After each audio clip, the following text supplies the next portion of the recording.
welcome to this week's REI Weekly Deal Breakdown. My name is Greg Helbeck, and thank you for checking out this video or listening to this podcast. If you are not familiar with me, I've been a full-time real estate investor now for almost a decade, and this podcast/YouTube channel is all about real life experience from the trenches. As I always say, famously now, this is not regurgitated theory out of a book. So if you get value from this, do me a favor and subscribe to our YouTube channel and share the podcast on social media. Without further ado, this deal is 17 Taylor Road in Cornwall, New York. And boy, oh boy, was this an interesting deal. The way we found the property was through direct mail. And ironically, this owner was not on any of our lists, which is crazy because the neighbor ended up getting a mailer from us. So she actually gave her postcard to this neighbor. The neighbor called us up and she really needed to sell this house. It was a hoarder house. It was in terrible condition. And the seller really needed to get out of the property. And what ended up happening was we spoke with the owner. It was very tough to get the seller to agree to anything. She didn't really trust anybody. So she actually wanted to meet the attorney in person before she signed paperwork. So we had her go over to her attorney's office. She got the contract explained to her. She ended up signing the contract. So this property needed a tremendous amount of work. There was at least $100,000 worth of rehab on this thing. I did not want to do that project myself. So I figured there's two exits for this property. There's either a close and relist, a wholesale, or we could just do a straight wholesale deal, which is when you find an end buyer and flip the contract basically. I figured a wholesale on the MLS would not be that productive because we're only going to be really limited to cash buyers anyway. So I figured if we can get a wholesale fee for it, we'll go from there. So I ended up blasting the property out and got a buyer, which is interesting on this one because the original guy who was going to buy it walked the property. He's, I don't think this is for me, but I think my friend might want it. And I said, okay. So his friend went over there and looked at it and was like, you know what? I have an appetite for risk. I like crazy properties. So I'm going to buy this from you. So I believe the profit on this was like $22,000 or something like that in terms of the wholesale fee. And the deal was getting really rocky once we actually found the end buyer because the seller didn't get the right communication and she wanted to close right away. And there was a title issue that we had no control over. The title issue was that there was a issue with the building department because the town knew that it was so distressed. They put a huge lien on the property. So because I didn't know about the lien and she didn't know about the lien, we ended up splitting it. So she still ended up making a good amount of money despite the condition of the property. And we ended up getting the property sold and closed. However, towards the end of the deal, I remember the seller wouldn't even deal with me anymore because Brett bought the house, who was my partner. And there was a point where the seller wouldn't even answer the phone. So I ended up getting her son on the phone who was living at the property. And I said, hey man, we're buying your mom's house. I know you're living there. We got to figure out a way to close this. She's not answering me. So the son was actually very nice and very helpful. And he ended up being very cooperative and he got everything needed. At the end of the day, the deal closed out. It was a very sketchy closing in terms of we didn't really know if it was going to close or not because the seller had to move and the house was just so beat up. There was like devil spray paintings inside. So I'm glad the seller was able to sell it before the town took over because there was a lien on there that she wasn't paying. And if you don't pay that lien, it just accrues and then your equity kind of goes away. So we're able to get it done in time so she can walk away with a reasonable amount of proceeds despite that condition of the property. So at the end of the day, it was a win situation. It's never easy working with truly distressed sellers because number one, you feel bad for them. And number two, it's difficult to communicate with them because a lot of the times the sellers will procrastinate for so long and they don't want to talk to you. So it can get a little messy. So that's actually my first lesson here on this deal is that if you're dealing with a truly distressed seller, whether they're in foreclosure or their property's in brutal shape or if it's a hoarder house, you have to be patient, you have to be delicate, and ideally, you need to get somebody else who's involved in the transaction on your side. So in this case, it was the son. So if you're dealing with a distressed owner, try to find their relatives, try to get in touch with their kids or maybe their spouse or their neighbor or somebody who could be a second point of contact because they can help steer the ship.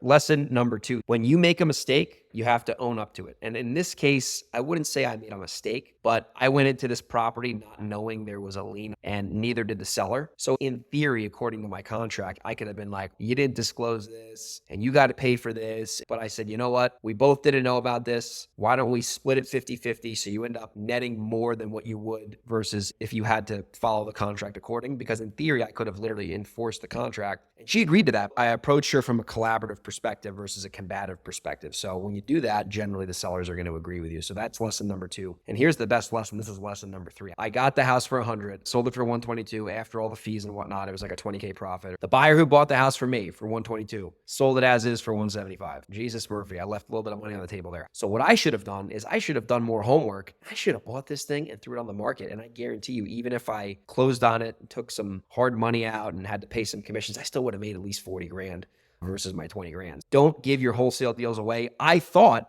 I was selling this thing for like top of the market because it was so damaged, but apparently I was wrong, and the buyer who I sold it to ended up selling it for 50 grand more than he paid me. So at the end of the day, as they say, you can't go broke making a profit. But here's the takeaway. When your property's in a very hot area, like in this case, it was in Cornwall, as is properties will sell for a lot of money, even if they're in terrible shape. So double check your values. Don't leave too much money on the table. I hope you got some value from this video. Please do me a favor, subscribe to the channel, share the podcast. And if you're local to the Hudson Valley, Seattle, Reno, Delaware, or San Diego, and you have properties that you want to wholesale to me, I am a real buyer, or if you want to wholesale them with me, send me an email, greg@velocityhousebuyers.com, and I'll see you on the next REI Weekly Deal Breakdown.